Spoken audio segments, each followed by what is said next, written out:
Welcome to the Rising Entrepreneurs Podcast, where we feature top founders and entrepreneurs and their journey. Now, let's get started with the show. Dr. Jeremy Weiss here, founder of InspiredInsider.com, where I talk with inspirational entrepreneurs and leaders. Today is no different. I have Andrew Street of Dealer OMG.com. And Andrew, before I formally introduce you, I always like to point out other episodes people should check out of the podcast. We are talking about Neil Mayer, Mike Edge, and David Christopher at Tread Partners. They serve tire shops, right? And we're going to talk about niching because Andrew is really niched down to dealerships, so we're going to go deep on that. But they have a great podcast over there, Neil and Mike and David, so check them out. Tread Partners, Gain Traction podcast.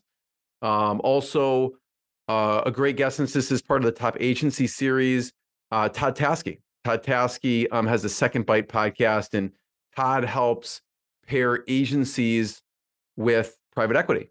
And we talk about valuation and everything around what he's found in the agency industry. But he's found that some agencies made more on the second bite than they did on the first. So they sold, then the private equity sold again, and some of these agency owners made more on the second bite. So his Second Bite podcast is amazing. I think I've listened to every episode at this point as well. So check all those out on InspiredInsider.com.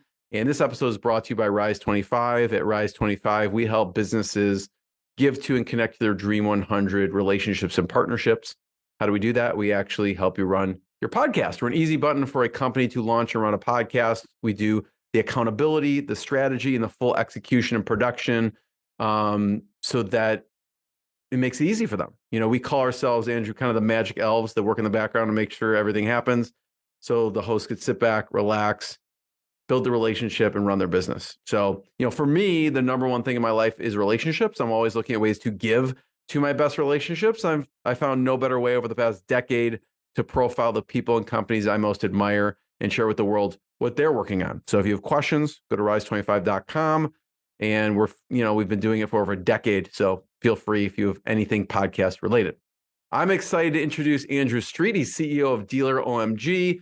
He bootstrapped it from an idea to an Inc. 5,000 fastest growing company in the US. And his digital marketing firm is best known for lead generation and digital advertising innovation for car dealerships. And he actually started out working as a local business consultant for Facebook.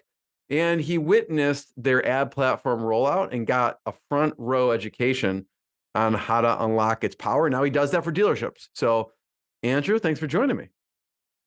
Jeremy, I'm honored to be here, and that was a really impressive introduction with the elevator pitch for you and the sponsors and all in one take. You nailed it, man. I'm happy to be here. Even if I mess it up, I still keep it in. So it doesn't matter. Yeah. It's a one take regardless. It's human. But talk about Dealer OMG and what you do. I mentioned briefly, but tell us a little bit more. We were formed by my business partner and myself, branched out from Facebook and started working in e-commerce, was a big focus of mine, just because I really liked outdoor apparel. That was Mountain Hardwear and North Face, Columbia, Arc'teryx, and all these cool outdoor sporty kind of gears that I like to see myself in. And we were doing kind of complicated co-op programs between the manufacturers and retailers, helping the manufacturers sell through the retailers. And what we found, it was a lot of labor, and there was constantly reinventing things, coming up with creative campaigns that were giveaways and things like that. And we picked up one car dealership in town. And it was a Toyota dealership that I didn't have a lot of understanding of how they worked, but a lot of the same approaches that we were doing with e-commerce were working really well with their car dealership. And over the course of a year, we were under a different name at the time. We're called 4 Kicks Marketing. We watched their sales go from 200 cars a month to about 1,000 cars a month. And it was new management and it was new inventory and whatever they were doing, they were getting a ton of success. But a lot of what they were doing, they were pointing the finger at us. And they grew their spend tenfold over the course of of that year. And so it started catching my attention, like, okay, let's start figuring out more about these dealerships.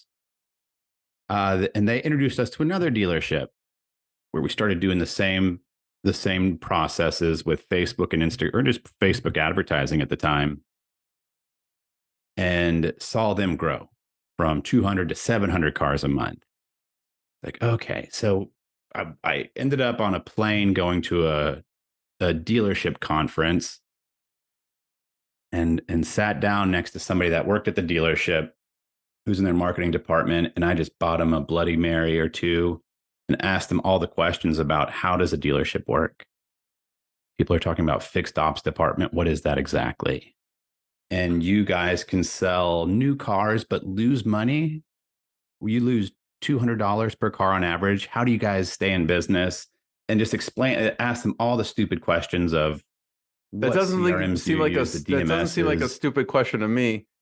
At the beginning, it was working with Score and working with consultants and coaches along the way. Like, I feel like we've had a lot of resources that we'd use what limited budgets we had to hire consultants, coaches based on what we need, whether it was operational or positioning. And then we hired Jason Swink, who you might have come across for a little while. Shout out to Jason Swink. But he gave us a little bit of advice that went a long way. And one thing was just like quickly to pick a niche and be the big fish in a smaller pond instead of a small fish in a gigantic pond of we do digital advertising too.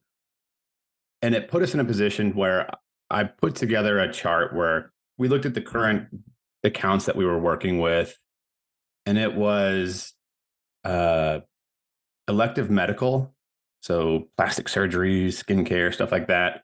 It was multi-location retail, or it was car dealerships, because we had all three and we had a pretty good recipe for each one, kind of stemming out of a background with e-commerce. And so I made a chart that was upsell opportunities, network, value that we're able to drive for that industry, networking opportunities for conferences, way to establish authority through publications, things like that. And automotive one. And I kind of like cars, and I've gotten way more into cars since we started doing this. And we were working with one Toyota dealership at the time, which was Mon Toyota. And they went from like 250 cars sold a month to about 1,000 over the course of a year and a half. And they began pointing the finger at us as like a big reason for their success. So another Chevrolet store called Capital Chevrolet in Austin, where we live, picked us up, and they went from 300 to 600 cars a month in sales. So we were looking really good, and they were spending a lot more money. It was much more consistent than some of the e-commerce and the retail things that we were doing. And so I got on an airplane and flew out to an industry event called Digital Dealer. I didn't know it existed, but I bought a ticket for like $1,500 or something and flew out there with one of my dealers, with the marketing director of a dealership. And he was sitting next to me. His name's Dale Duke. I bought Dale some Bloody Marys. I'm like, look, I just want to ask you questions. And I had a moleskin notebook, and I just went through like, okay, you guys sell cars and you lose money per car you sell. How are you still in business? How do you cover payroll? Okay, the manufacturer gives you kickbacks for selling a certain volume, and you get them with finance, you get them with fixed ops. Okay, I'm glad you brought that up. What exactly is fixed ops? Okay, it's services and it's parts and it's everything that's not selling cars. What CRM do you use? What language does that speak? What resonates? Like, what does your boss look at you?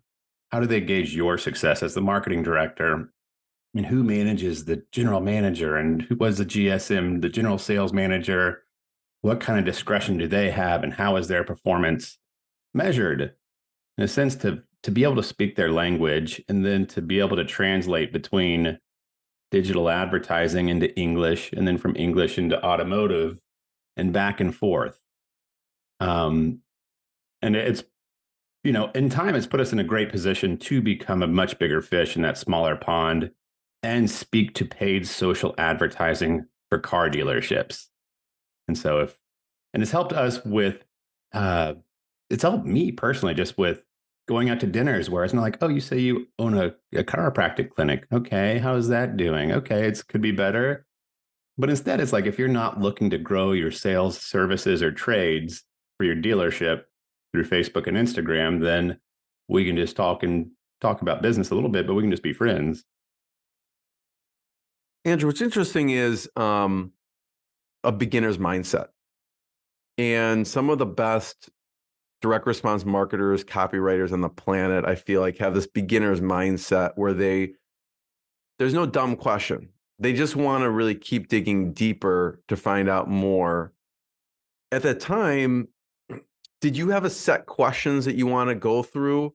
How did you know what to ask just to dig deeper? Because, you know, even people I've found, they've been in the industry for 20 years and they're writing copy or they're doing ads. They kind of still come at it from a beginner's mindset. Like, let's assume I don't know everything, and it allows them to learn more and dig deeper. So when you were having that conversation, did you have set questions, or now today, do you have set questions that you go through just to understand really the deep needs and the client itself? Yeah, I mean that's a that's a great question. Um, for that specific conversation, it was just sort of a few questions to get me prompted, and then all of a sudden it just spiraled into a lot more questions about how dealerships actually operate and make money and manage lead volume and things like that I wasn't really considering asking. And the industry that we're serving with auto, there's a big tendency for vendors and advertisers to really want to package things up and make it really shiny and sell products that already exist as a different product, not necessarily white labeling it, but spinning it and adding a lot more, uh, just making it murky on what they're actually selling, but it's really shiny on the outside. But on the inside, it's just um, carousel ads on Facebook that drive really cheap traffic to landing pages. But on the outside, it's a proprietary machine with database, AI, machine learning. And so, and we've had salespeople on our staff before who've wanted to package us and sell us that way. And it sort of works to get in the door, but then it's a little misconception on what we actually do. That's much bigger than this one little component. And so the questions now that are prompting really good relationships and long-term customers. We're not looking at customers for months like a lot of the automotive industry with vendors. It's over years that we've been with a lot of dealers. And it is going through questions about their new car sales, their used car sales, their used car acquisition. How do they get their used cars? How do they price them? Going into their operations of, do they have an internal call center, which they call a BDC, like a business development center? Their service department, do they have a lot of open bays? Can they take more services? Are they having trouble with retention? And then, are there things that we can do to help with recruiting? To where by the end of a 5-minute conversation, we can be really clear on the things that we can do from our desk to help with their dealership. And then we kick them off quickly. And then it's out of sales hands and into account management, which we call dealer consultants, for them to be able to continually ensure that what we're doing from our desks is aligned with what that dealership needs. If used cars are just flying off the shelf and they're making a ton of money, let's move out of trying to sell used cars and move more into used car acquisition and go after people driving specific vehicles and call them out by their vehicle and say, we're paying a premium this month for those types of vehicles. Come in for the 5-minute appraisal and keep the white glove service on while we still have the advertising machine behind it. Yeah, it seems like you just have that deeper relationship and deeper understanding of the client, especially, when you go into a specific niche. And, so that's a big decision, right? To go, okay, we're going to not work in all these other, with these other businesses, right? We're going to focus on dealers. And then second, can we talk about the evolution of the services that you offer? You just mentioned right now, if someone's watching the video, we could see we're on dealer OMG.com. And, right now you can see the solutions page, right? There's sales, there's fixed ops, acquisition, branding, recruiting. Talk about the evolution. What did you start off with when you started working with dealers? And then what did you expand according to, as you got to know them and probably you built your team? Yeah, it continually changes. And it changes based on what type of technology is available, the capabilities that we're building out in-house, because we've got developers building out our own internal software. And then also what, with the needs of the dealership as chip shortages and global viruses and everything that's happening, that's kind of dictated what a dealership needs, if anything. And I like to think that we're still small and nimble enough to where we're going to be one of the last things that they would ever cancel, because through the iteration of what was possible. So dealerships love leads. They want really good leads, but they're leads. And Facebook, maybe 2015, 16, somewhere in there, came out with lead forms. And you tap on an ad, and it brings up a pre-populated form with all of your contact information. First name, last name, cell phone, personal email address. And I was like, okay, we can generate leads. Dealers can take leads. We can route them directly into their CRM. This is the holy grail. Let's unlock this. And so every single customer we had, we were going aggressive with lead forms. And then what you find is it's too easy to fill out that lead form. And it would be a lot of people who aren't intentionally filling it out, or people who couldn't qualify for getting this type of car. And it would just fill the dealership up with bad leads, which they could convert at maybe 2% at the beginning from just like this high volume of leads to sales. But nobody's equipped to really handle that many bad leads to trying to set appointments. So we quickly had to scrape back and be like, okay, we're going to reserve those types of ads that are asking for people's contact information for people who already know about the dealership. How do we do that? Okay, they've come by the website. They've looked at a particular vehicle on the website. Now we get back in front of them with that vehicle and similar vehicles. Now let's ask them to start the conversation because they haven't filled out a form on the website. And so it's a lot of trial and error and A/B testing. And then if, like I had mentioned, and right after everything went into a lockdown during COVID, they were so many dealers, and I'm in Texas, and it was we were pretty capable of selling cars, buying cars, servicing cars. But a lot of the country was limited to, people, delivering cars. They were still essential, so they could do services, and figuring out what that state allowed, and then just taking all of our budgets or reducing our budgets and doing that. At the same time, we were applying for loans and or grants from Facebook for car dealers and everything that we could possibly do from our desks to help.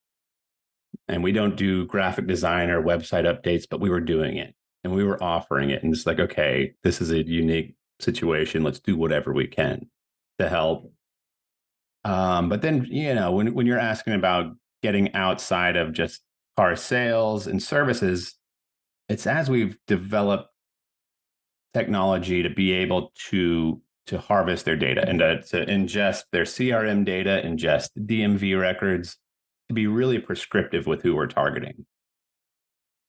So if somebody is within a 10-mile radius of our dealership, they live in that radius, and they drive a RAV4, but they didn't buy it from us, and we're a Toyota dealership, I want them to come into our dealership for services or for trade-in opportunities or for getting my vehicle appraised or for a warranty issue, or there's a number of things that we could trigger to try to conquest people off the streets.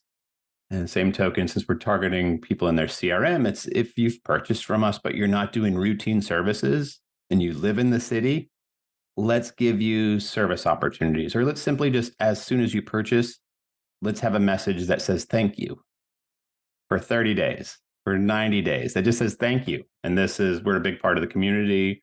Everybody that works here is part of the community. This is how we grow, by referrals from your neighbors and your family. So it's coming up with a lot of different solutions using the same platform, where it's common for advertisers just to look at it as a one-trick machine that drives, cheap website traffic or cheap leads.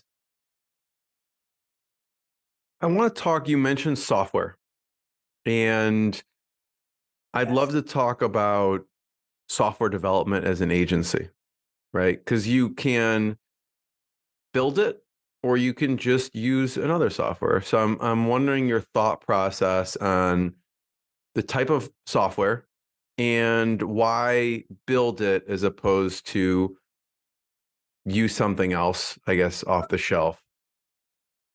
Yeah, I feel like there's a common thing that agency owners get to once they hit, I don't know, like a $1.5, $2 million in EBITDA, that they want to start investing back into the company, and either they can't find the right places to put it, or else they think that, that, hey, we've got an idea. Let's put some time behind this.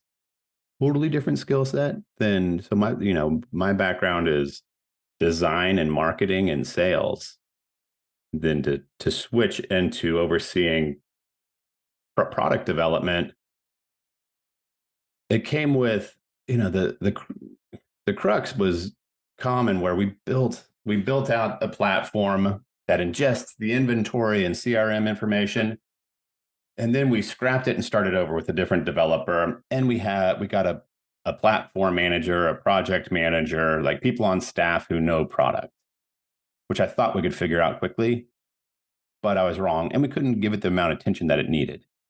So we got nearshore developers in the US, because when we were looking at licensing other people's platforms, it was prohibitively expensive. It would have made more sense if we were an ad agency who used every single platform, from media buying to OTT and display networks and paid search and paid social, so we could, be a much bigger part of the pie for a dealership's advertising budget. But we were a sliver. We were this assassin that comes in and maintains that business and keeps that business, and is, the best in class, not the cheapest, but the best for this one category. And so a lot of the softwares were really expensive, and we found it irreplaceably valuable for us to be able to pull in our customers' information, their data, their website visitors, their past customers, their current customers, the customers that start to fill out their lead forms that abandon them, and then pull in data from consumer warehouses like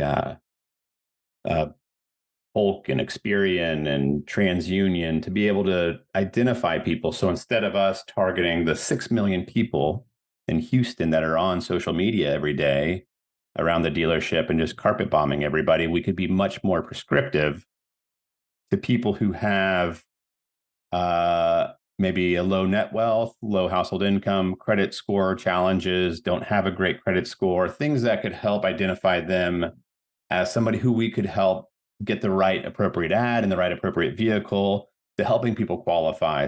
Instead of the message being, here's this $90,000 Silverado, it's, here's a vehicle that we can get you qualified for, low down payment, low monthly payment.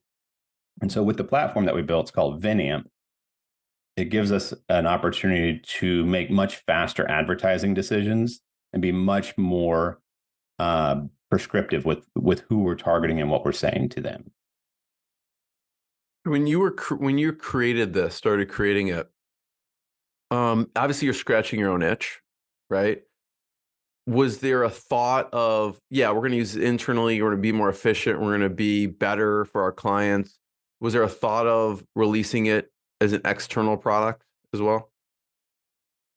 There is. I mean, yeah, there has been some interest in being client facing and having it be more of a SaaS, which I'm not interested in doing right now. That could be a play in the next couple of years, but that's a different company. That's I'm going to have, I want to do, if we're going to do it, it's going to be done right, where we have people whose job is to onboard that customer and to ensure that they're using it, that they're getting value out of it, that they're upfront when we first start doing it. Like we used to use Infusionsoft, who did a really good job of onboarding us and had a coach that we had to pay for that would meet us twice a week and require us to go through and do different things and launch different campaigns on that. Because right now, I mean, we're dealing with dealerships who don't have an internal marketing team that's really has the bandwidth. They have capable people for sure, but they don't have the bandwidth to take all these different audiences and be like, okay, here's what the dealership needs. We need to do better retention with our service department, from sales, people purchasing, to people coming back and doing services. And we want to go from 25% retention to 40%. Here's all the people who purchased who aren't doing services. Here's all these DMV records of people who drive our cars. Now what? It's because so we're set up to do all of that, deploy it, and show the dealer that we're doing it. But until and when and if they get those capabilities, or it could be other ad agencies to start doing it with. But I'm not focused on that right now. I just want our team to use the hell out of it. And then we can talk about that once we're further down the road. Yeah. No, it seems, focusing on what you're doing, because it's like you said, it's a whole separate business. I'd love to hear, because a lot of agencies specifically have ideas and ways that they could probably make their workflow better, easier for their team. I'd love to hear some of the challenges and pitfalls while you were going through this process of creating the kind of the software, internal software. I mean, if you look at some big companies out there, it kind of was birthed out of an agency. I think MailChimp was actually birthed out of an agency. And I think MailChimp, the past few years was acquired for $12 billion. I mean, that's obviously a unicorn situation, but it came out of how they were serving clients and serving their own needs and their clients' needs. So it's always interesting. Agencies are kind of uniquely see a unique viewpoint because they see it across, a bunch of companies. What were some of the challenges and pitfalls you had when you were creating this yourself? Okay, hold on. I'm taking notes now. $12 billion. Okay, never mind. You're like, we are external facing now. Exactly. It is that. Like that was there's been several challenges. One is the funding of it was pretty, everything's been bootstrapped. And I've looked at taking money in the past. And I at the time, I didn't exactly know what I would do with it. Now I know exactly what I would have done with it. It would have been get amazing people and start building product earlier. So like a lot of the challenges too were just internal and an identity crisis of, as we're building it, our leadership and team internally is like, okay, this is a SaaS. Let's build it as a SaaS. Let's market it. Our sales team is going to put this forward. This is the first thing that makes us different. This is what makes us special, is the software. I'm like, yes, it's what we do with the software, though. It's what we're doing. It's what enables our team, our graphic designers, our performance managers, our dealer consultants to be really good and really fast. And then, valuations on SaaS companies and, the ability for us to sell into larger entities and larger dealer groups and publicly traded dealer groups and aftermarket places. And, it's like it did create a bit of a riff internally for us to really land on our feet with what we're doing with it. And a lot of it just stems on my background as not a SaaS person. I want to deliver. Like, I want our team to be able to deliver. And with the customer base that we have, they're not a customer that's going to be able to take a bunch of this information and do something with it. We can, like, we are built to do it in an industry where I think a lot of companies are built the opposite way, where we're a data mining platform or a consumer data platform, a CDP, or, we do this component that's creating a lot of information for targeting or for creative, and then the customer doesn't know what to do with it and either cancels or just doesn't use it. And then they become an ad agency accidentally. Like, there's a lot of people out there that own an ad agency begrudgingly, and they didn't mean it to be an ad agency. They meant to be a software or a data mining platform. Where we're still an ad agency at the core. We're a Facebook, Instagram specific ad agency that's testing out Pinterest and Amazon Display Network. But our core, we are an ad agency. We are a designer. We make things bespoke, custom, that stand out from other dealerships in the market. And we just now happen to have a software component that helps to fuel a lot of our decisions and a lot of our measurement and a lot of our targeting capabilities. And I want to talk about hiring and culture, right? Internal hiring. Also, you help. One of the things you do for dealerships is you help recruiting and hiring too, right? Right. So, what are some of the things that have worked for you from a hiring perspective with your agency? There's been a few ways. I mean, obviously, we've done, uh,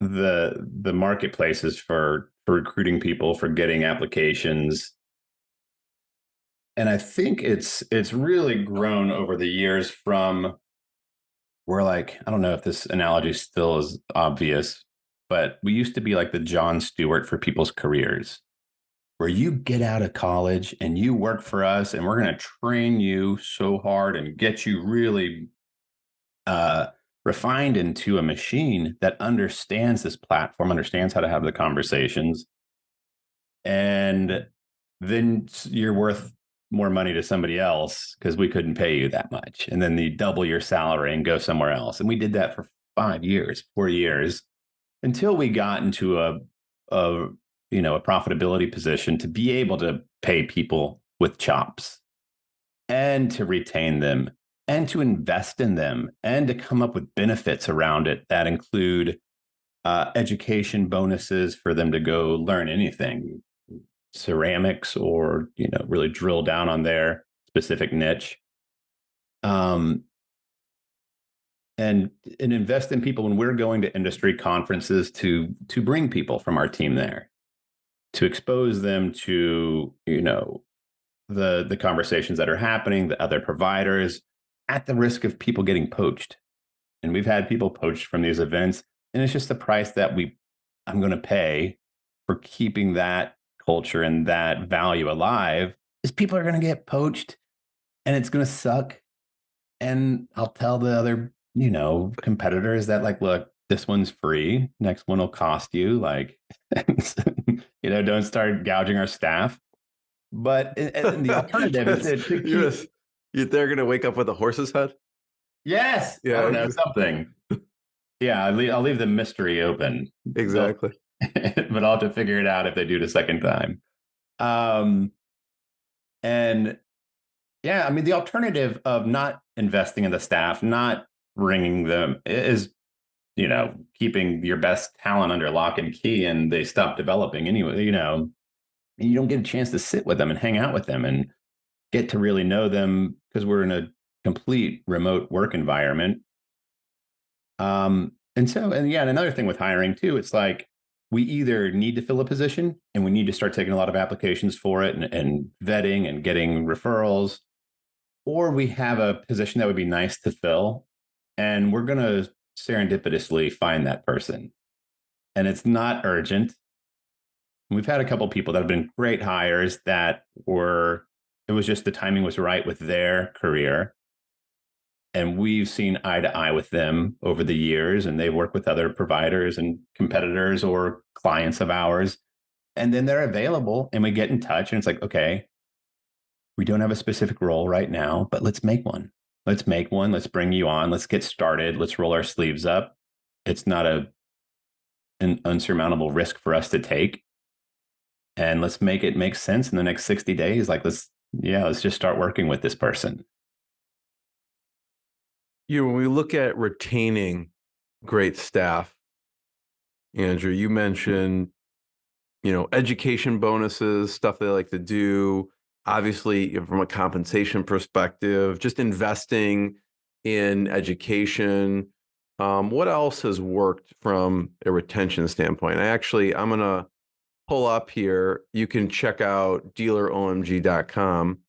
And, one thing is just having a nice actual careers page with all the benefits on it.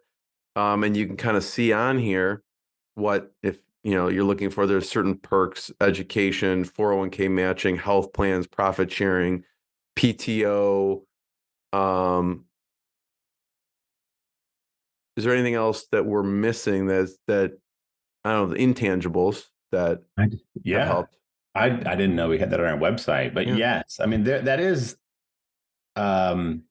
big for us to be able to articulate while we're hiring. But then when we're onboarding a new employee, we typically fly them to Austin or Columbus, where we have a couple of headquarters, or we have our leadership team lives, and we get a conference room. But to sit down and really try to explain how we do what we do, what makes us special, where their role is, and what kind of like upward trajectory could look like within our organization, which is small. We float around 20 people. And to have, like, 5 years ago, if you asked me what culture was, I'm like, we've got a foosball table. We haven't put it together yet. We've got beer. We do, and there's a new employee. We go to lunch. There's like small things that really aren't culture, but it is what I thought it was. But now it's just really caring about people and knowing that their dog is sick, or that what their boyfriend's name is, or their husband's name is, or their wife's name is, and knowing people, and caring about people, and being able to help with finding opportunities for them. Hey, we have unlimited PTO, which is sometimes a little bit of a two-edged sword, where it's like, okay, you're never taking your PTO. It's been 9 months. Let's find an opportunity for you to, even if you don't have to go somewhere, but caring about people, paying them competitively, and then having to have a beacon internally. We have somebody named Jasmine that works with us, who's a loud introvert who loves to help organize the holiday PowerPoint presentation, slideshow, the games, the happy hours. And there's ways for that she's unlocked. Have you ever seen Legally Blonde 2? I don't know. Actually, I've seen Legally Blonde. I can't remember. I've seen the second one. It's the sequel. I haven't seen either. Okay. Disclaimer. Not yet. I should probably see it. But there's a thing called Snap Cup in Legally Blonde 2, where I guess they're arguing at some law firm or at some office environment. And they sing a song about Snap Cup, and everybody sends a snap out to somebody. And then we tie it in with our core values. So when somebody does something that's above and beyond, or somebody just needs recognition, there's a Google form that they can fill out, and in a drop down, pick somebody with their nickname next to it on what they did. And so during happy hour, we'll go around. We'll start out by singing the Snap Cup song from Legally Blonde 2. And then like somebody will kick it off on something great that somebody did, that somebody came in while they were out, they covered, there was no errors, or that with BDRs that do outbound calls, they got their first appointment and their first deal, and they get a shout out. And it's a cool opportunity for people that are in every single department of the company to be able to see what people are doing, and an opportunity for people that are really delivering to get recognized, and to have that be seen in front of all the leadership team. And like little things like that, having happy hours that aren't just sitting on a Zoom and drinking, but having some games to it, have been fun, as fun as it can be, to be completely separated by time zones and state lines. You mentioned, Andrew, upward trajectory. I love to hear a little bit about that. I know this comes up a lot in agency conversations about how do I create this upward trajectory, and compared to if there's a large corporation where they have junior account manager, middle account manager, senior account manager, there's a lot of different layers there that leave room for upward trajectory. How do you tackle that in your organization? I think a lot of the staff most of our staff, with very few exceptions that have been really successful, what the recipe is for them to come in and be what is called a performance manager, just doing ad operations and understanding the philosophy and the intricacies of what we do, of where the rubber hits the road. And it is the most vital role that we have. And then just based on people's, skill sets and desires, there's other roles, from that being more client facing, sales facing, that they can evolve, that people have evolved into. And it's just based on, them getting a good grasp of what we do, being able to articulate it, and then just being able to work with car dealerships, which isn't, an instinctual thing that a lot of younger advertisers really want to do. But it's, one way to grow. And then we have people that have moved into our internal marketing team. We've got people who showed a propensity for like being very technical and become the technical lead to help customize pixels and all the super detailed digital marketing stuff. And it's to recognize that and do it pretty quickly, to hire fast and promote faster and fire fast, but keep promote, like make things move quickly. The rule of hiring slow is not necessarily true. I think in our case, when we're growing, we need to fill some roles, and we need to push some people up that are that have mastered what they're doing. Andrew, I have one last question.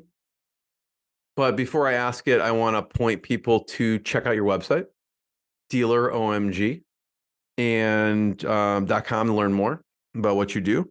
I love some in the trenches stories you shared throughout the conversation. So thank you. My last question is some of your favorite resources. Resources could be a book. It could be a podcast.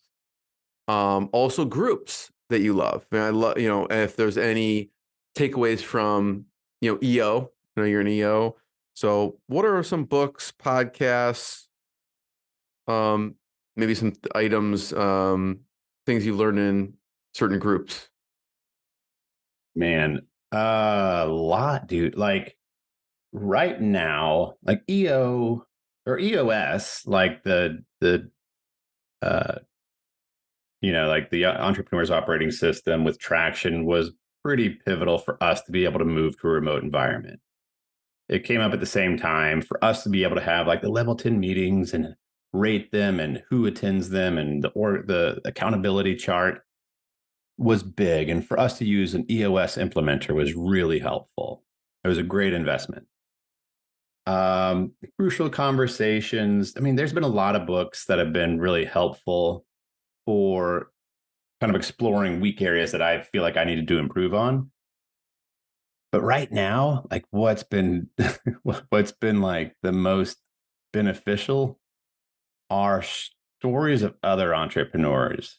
Like the Steve Jobs, I just like the last two books I've read were the Steve Jobs biography and the Phil Knight's Shoe Dog, his autobiography. They're both great. These are both like huge titans that just continually get gutted along the way and are walking through fire. And it's just it's comforting. I find them strangely comforting to read or to listen to. And podcasts like this, like yours, and like the pursuit that you're doing with the agencies, it's great because it's all so different and so similar and so relatable at the same time. EO has been instrumental, Entrepreneurs Organization, just to have some educational things to attend, but just to have the format of communicating with people and a network of folks who are kind of going through the same highs and the same lows, and finding resource there to be helpful to the other people that are in EO and have them be helpful back. EO has been great. I've been in Agency Management Institute with Drew McClellan. It was very helpful to like look under the hood and look in the books of other agencies and be able to, get some input as well as, get their input with our positioning and things that we're going through and our aspirations and our hires and things like that. So like at the, 30 minutes ago, we were talking about just being resourceful and finding consultants at the right things, but it's also finding the right, I've been fortunate finding the right books. I mean, the world of podcasts that are coming out at infinite warp speed of new podcasts, and they're great. They're well thought out and getting the right types of guests that aren't going to resonate with everybody, but it's going to resonate with a population of people. And if you're talking to agency owners and their story, hell, that's me.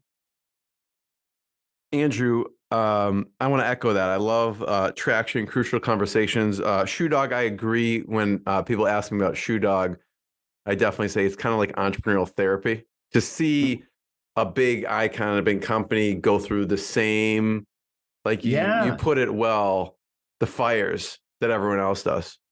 Well, I took that from your intro song. Yeah.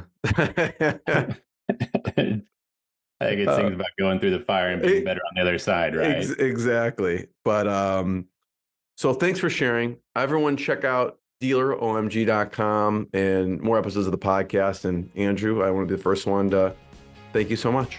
Thanks, everyone. I appreciate it. Thank you, Jeremy. Thanks for listening to the Rising Entrepreneurs Podcast. This episode is powered by Rise 25. Please subscribe and check out future episodes.